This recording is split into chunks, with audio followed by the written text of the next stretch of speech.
To Celebrity Radio with our brand new Las Vegas podcast. We're here on YouTube, where we're the #1 reviewer in the UK and Las Vegas. Just over 55 million minutes viewed, and I'm delighted to say we've teamed up with the only credible reporter, the only reporter I've ever worked with anywhere in the world, and that's Mike Weatherford. How are you?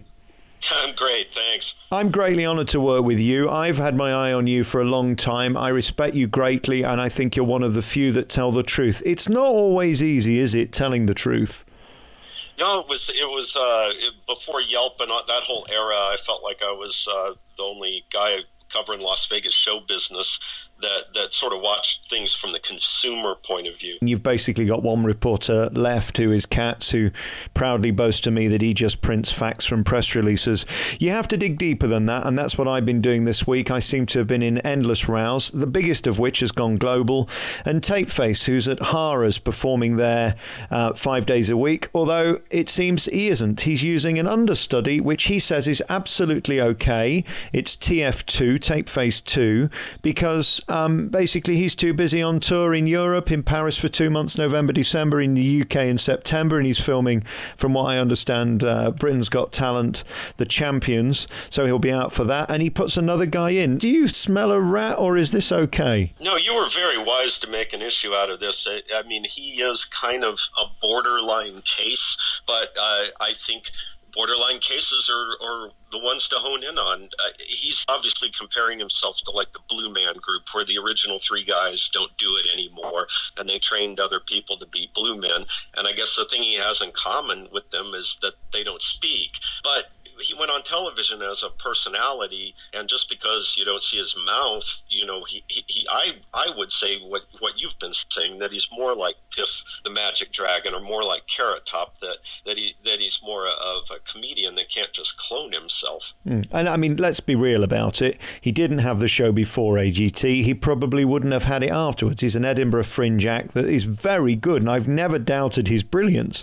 But for him to tell me that this guy, the understudy, is as good as him and the quality hasn't changed, well, TripAdvisor already dismisses that. I mean, people have already said the guy doesn't look the same and isn't as good. Now, that might be wrong, it might be right, but you can't be risking your own credibility, especially when on the poster and on the official Caesars website you say, as seen on America's Got Talent. The understudy was not seen on America's Got Talent, so it's very sneaky. At least I know some other publications, not myself, have used the word fake and fraud, but it's certainly deflecting from the truth, and it's not being honest to the public, because nowhere on any website does he say, when I'm out, the show doesn't close, we use an understudy. And they should tell people who are buying tickets. That's the most important thing, right? Well, it really seems to be short-sighted. It really seems to cheapen his long-term career. It's kind of like saying, you know, there's no brilliance in my act that can't be translated to somebody else. You know, you and I can stick gaffer's tape over our mouths and put dark circles around our eyes and do the act. I don't think that does him any favor in the long run. Sounds like my regular Saturday night, Mike. I don't know about you. Well, you know, you should be nicer to him. You know, he may have room for one or both of us. I spoke to somebody very famous this week in Las Vegas, and they said, why don't you come here and be a reporter? I said, I think I'd be shot dead within 6 weeks. There's not a lot of room for honesty now, is there? It is a risky path. You have a better answer. You said, I'd rather come in and be Tapeface. Yeah, there's a chance. He says he wants 5 of them. This guy's an asshole. I mean, he's ridiculous. To say that he isn't a star and he isn't a headliner is bullshit. I'm calling him out on it. I mean, it's no different for Ronnie covering Celine Dion just because she sounds as good as, or if not better than, Celine. It's a ludicrous argument, and frankly, he should be ashamed. And if Caesars don't do something to change their website in the next few days, I'll be amazed. We should say we asked them for comment, and they didn't even reply, which is very foolhardy considering the amount of pickup around the world. The trouble with the internet now, there's no hiding, is there? It's different to your day even. I mean, back in the day, you'd write an article, it was thrown in the bin. Now it lives forever, and if you print something online, it's global. There's no such thing as local media now, is there? There's good and bad in that. In this case, it's the good. If they're using deceptive advertising, the people set them straight on it real fast. All right, enough about Tapeface. Let's move on. A couple of ticket things we should talk about this week. I was looking at the grids for Janet Jackson. PRs don't like me doing this, but the great thing about Ticketmaster is you can see how successful or not a show is. I was looking at Janet Jackson, who is coming back to town. It didn't sell very well the first time. She's coming back, and I was looking at Wednesday 31st grid, and my God, I mean, there's a lot of tickets available. Should they be worried? Is this one where we go, we'll never hear of again once this contract's up? Now, that one is a perfect example of how anybody who thinks it's easy to book Las Vegas entertainment will find out otherwise. Because Janet Jackson should have been a no-brainer, right? I mean, you know, a visual production type show with dancers. And you would think that she would have been on the short list of those concert residencies. The only reason I could think of why that one isn't selling out in advance would be her track record of the last few years. She's had health issues and cancellations, and maybe it's one that people are just saying, I'm not going to buy in advance for that one. Surprising. As you say, you would think it's sold out. Well, we're not scheduled to talk about MJ1 this week. They seem to have got away with it and dodged the bullet, because there was a period it looked like anything Michael Jackson had to close, be shut down, or certainly not talked about following the allegations. I chose and made the decision after that documentary. I believe those two guys, and I didn't want to be party to promoting Michael Jackson, but it seems like that show's still doing well, still there, and no sign of it closing at all. Yeah, I think they just decided to ride out the storm, and it's like they have. I'm not privy to the numbers to see how big a dip they've taken, but they did, even before the most recent the HBO thing, they did try to make the content of the show more about let's celebrate the music and the legacy and not the flawed human, which the big touring arena show sort of touched on, which I thought not well. Does Michael Jackson use the same PR as Tapeface? It sounds like the same kind. Another one I want to talk about regarding tickets is a surprise.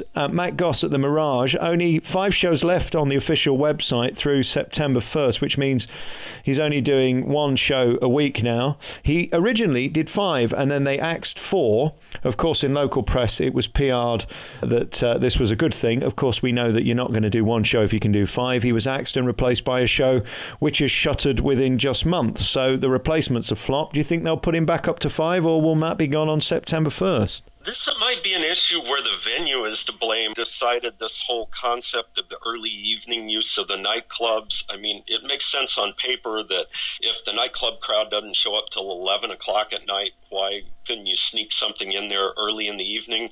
But as you mentioned, both shows in there, but him and Postmodern Jukebox, neither one seems to be doing very well. So given that Matt Goss did real well over at Caesars for so long, I've got to wonder if something's just not translating. I like Matt very much. I loved his show. I gave it 5 stars, and he didn't think I went far enough. He wasn't happy with my reviews, so this year we didn't include it because he didn't want to be included. He's an interesting guy. I mean, as a fellow Brit, I should be saying he's the best thing ever, and I think his show is wonderful, but he's an odd man to get to know, isn't he? He's a bit of an enigma, and I think that documentary this this Christmas that aired over here, and I think it was on Netflix or Amazon, I don't know whether it did him any favours. My feeling is people were laughing at him. I know he thinks they weren't, but it was a double-edged sword, that thing. I need to watch that. Otherwise, I need you to explain him to me. I've never quite understood him. But you're right. Interviews with him, he's been cordial, but kind of guarded and on his talking points a little bit. And the show itself, it's like I'm a Rat Pack guy. I'm an old Vegas guy. I was really rooting for it. And I think a lot of us love the atmosphere of the show. A lot of us love what he's trying to do. But I think a lot of us also feel like we're not getting any sense of personality from him, that he's just kind of an actor playing the part. It's a fun scene, but I think, you know, a guy like Frankie Moreno is more of an actual showman, you know, that I agree. Yeah, he's a terrific talent. I mean, what a pianist, and he deserves his own showroom. Let's do a rant about Frankie. You see, this is the problem, Mike. You bring up one thing and we go to 13 others. Frankie Moreno, what a talent this guy is. I don't know why he doesn't have a residency. I know he does the South Point every couple of weeks, but what a talent. Phenomenal. Yeah, it's really, I guess it's just, and he had a residency and they overspent and they put it into bigger theater, I guess. And once something hasn't worked once, it's really hard to get going again. But I think he's doing the right thing, kind of playing more to the locals, the Las Vegas people that lived here, and not trying to aim big until he has more kind of national support behind him. I wasn't going to talk to you about this because I hadn't thought about it, but we haven't discussed Caesars being bought. There are going to be changes. I've been in radio for 20 years, and 3 times in 3 years we were bought out by different people, and 3 times in 3 years I was told nothing will change, everything will be the same, do not worry. And 3 times everybody was sacked, the breakfast show changed, the management left, the logo changed, the name changed. It's going to be a tough time for Caesars, and a lot's going to change, isn't it, over the next couple of years? I would think so. That in Caesar's case, some things need to change, and they're always kind of a company that's underperformed relative to their size.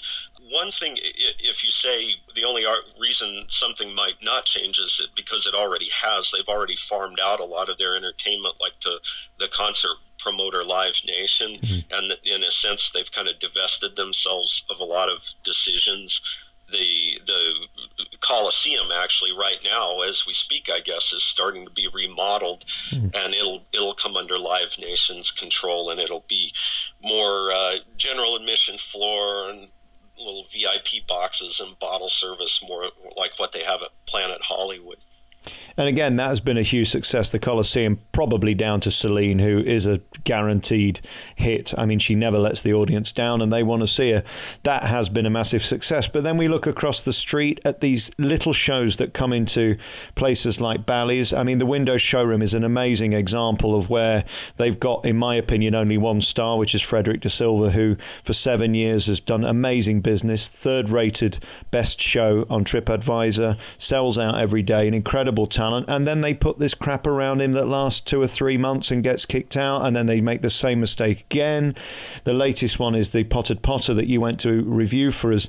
They never seem to learn their lesson, and I have to put this at the door of people like Damien Costa. They just seem to bring in any old crap to fill a slot, regardless of its quality and longevity. They don't seem to care anymore. Well, and that might just have been what I was talking about when I said there need to be some changes. And you're right, the big rooms in Paris and Bally's both have been way underoccupied, and it's easy to accuse them without knowing all the facts, I guess, but it's easy to make an argument that they are just kind of letting these tenant productions come in and saying, hey, here you go, lock up when you leave. And then when those things fail, they don't realize that it kind of makes the whole property look bad. And it's shocking the lack of investment both in time and effort with these shows. I mean, I'm amazed the contempt for entertainers in Las Vegas, and you could speak to anybody along the Strip. I'm not breaking any confidence. We could look most recently at the disaster down at SLS with Esther Goldberg, what happened there. Again, stuff takes time to bed in. It needs money and investment and creative and producers to all work together, but the casino to promote. And then we look at the Naked Magicians, again, charging $50 a ticket for 2 guys who aren't naked or magicians to stand there and do cabaret. They end up closing. They make the same mistake again and again. There's no sign of any sort of intelligence with this stuff, is there? No, there's a lot of subleases and not a lot of management. I guess they're selling that spot and they don't care as long as they get their rent. We could put this podcast in a room. They wouldn't care as long as we paid our rent. Right. I mean, it's real hard to say no to us if we said we wanted to do it and they're looking at an otherwise empty room. I guess it's easy to say yes to that and harder to say, like, well, look, what are the long-term consequences if it goes south. And finally, let's talk about Hans Klock. I got to speak to him last week about this new show. He admitted that the last time he was in town with Pamela Anderson, it didn't go so well. But again, there's lots of things that don't go so well in Las Vegas. He's back at Excalibur in the brand new Thunder from Down Under room. It's a risk because not everybody's passing that casino, nor will they be passing the showroom. So he's got to sell it on his name and brand and marketing. It's an expensive risk, isn't it, to put on a show like that? Yeah, on one hand, Vegas is always the land of second chances, and I guess everybody deserves one. But that kind of magic, I guess the proof will be in the pudding, and we'll see what he does this time. Now, the show you referred to was this infamous bomb where they brought in Pamela Anderson from Baywatch and made her his sidekick, and they put it in the 5,000-seat concert hall. And I said in my original review that it was like 1993 Siegfried and Roy, except nobody had to wait an hour for Roy to show up. And, you know, whatever she brought to the show, she showed up like 50 minutes into the show, and in the meantime, he's kind of waltzing around with these big cabinet illusions that everybody's seen over and over again, not speaking, not making any contact with the audience. So now he's going into a small room where the style of magic is very much like Matt Franco, where it's comedy based now, and you have this personality, and you don't do those big tired illusions. So I will not prejudge him. I just want to see how he adapts and what he brings into that small room, and if there's this whole side of him we've never seen before. If you'd like to join this podcast, by the way, it is an open forum. You can react by commenting below. You can email us. You can tweet us, and we will get back to you, and you can join us. And if we're wrong, we're happy to talk to you, aren't we? We're just giving our opinion as guys who sit outside the bubble in a way. I think there's a lot of people within the bubble who believe their own bullshit within that town, that little square mile that does seem to attract the good, the bad, and the very ugly. And as we've proved this week, it never gets old, does it? There's always interesting things if you just peel back the covers. I wouldn't say it never gets old, but it never ceases to amaze me. And it's interesting you talk about your past in Las Vegas. I mean, you chose to leave. You'd had enough. You were sick of the game. And I think it was a good time to leave because Vegas has changed so much in the last couple of years, let alone what it's going to be like in the next couple of years. And you're now writing again, and you've chosen to come back, and we're very honored to have you too. Firstly, why have you chosen to come back? Because you didn't have to. Well, yeah, I never quite left, but I really did need a break. I'd really burned myself out. I'd seen way more shows than any human should see in one lifetime. Yeah, I mean, I wish the folks at the Review Journal well. Ownership had changed, management, a good time to get out, and yet I work freelance for I'm doing several things, but the main thing where I show up in print is the Desert Companion magazine, a glossy print magazine affiliated with the public radio station here. And it's nice just to kind of get in when it makes sense and not have to grind out several stories and columns a week, even when it's a slow week. And oh my God, what am I going to write about? How am I going to fill this space? So now it's kind of fun to go to things and run into people and see the new shows, but on terms that make sense to me, I guess I could say, if I could be so selfish. Yeah, what a beautiful position to be in, because as the local newspaper now proves, it seems to be more about printing press releases and kissing friends' arses than actually telling the truth or being honest to the public. Even the wording of a lot of the articles are more in favour of the artist than the truth, and that worries me. And that's what we're going to try and do on this podcast, is try and expose the truth, as we did this week with Tapeface. We wish him well, as we do all artists. I don't know whether you feel the same. I love to see an amazing show and love to celebrate great talent, but if you're trying to come up with a cockamamie scheme to rip off the public, I feel it's my job to expose that. I don't know about you. I met Sam, the real Tapeface, so to speak, a couple of times, and I interviewed him, and he's a good guy. Nice man. And I'm willing to cut him some slack on this one, because you don't know, you've gone too far, step over the cliff, I guess. When you're using an understudy and not telling the public, it's not quite as innocent as you're making out. There's a business and there's a dollar involved. Well, obviously we both agree on the I think we both agree down the line. I think the mistake he made that needs to be fixed immediately is the advertising. I think the mistake he made, because there's a story that goes way back that the Blue Men always tell, that Penn and Teller always came up to the Blue Men group, got the original three guys, and they said, "Congratulations, you've done something we wanted to do for years and never figured out how to do. You cloned yourself." And I think maybe Tapeface took that story a little bit too seriously.